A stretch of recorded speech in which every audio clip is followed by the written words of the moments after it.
Jeste li ikad pomiješali klinčiće i sodu bikarbonu?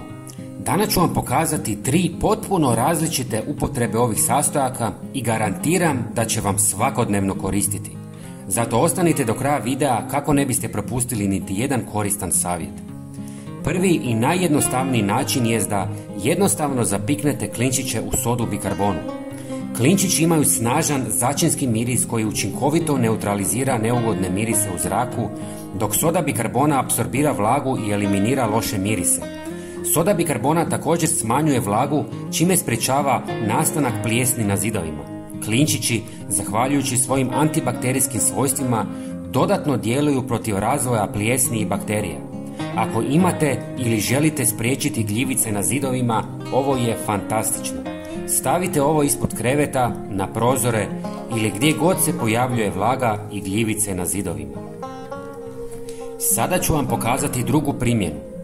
Stavite žlicu klinčića i žlicu mente u mlinac te ih zajedno usitnite. Ovim postupkom intenziviramo njihovo djelovanje, omogućujući im da brže oslobode svoje aktivne sastojke u vodi. Prijatelji, napišite nam odakle nas gledate. Ja sam iz Hrvatske i volim upoznavati ljude iz cijeloga svijeta. U pola litre vruće vode dodajte usitnjene sastojke, promiješajte i ostavite da se ohlade do mlake temperature. Procijedite tekućinu kroz gazu kako biste uklonili ostatke biljaka, a zatim dodajte žlicu sode bikarbone i miješajte dok se ne otopi. Sada ste napravili savršenu prirodnu vodicu za ispiranje usta. Menta donosi osvježavajući dah, klinčići uništavaju bakterije zahvaljujući svojim antibakterijskim svojstvima, dok soda bikarbona neutralizira kiselost i pomaže u čišćenju zubi.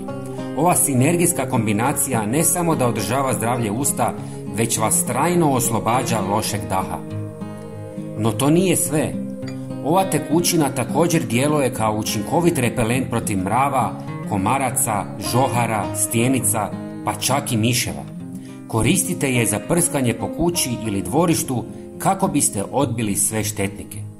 Prijatelji, hvala vam što ste gledali video do kraja. Nadam se da sam vam pomogao i bilo bi mi drago kad biste se pretplatili na moj kanal jer je potpuno besplatno.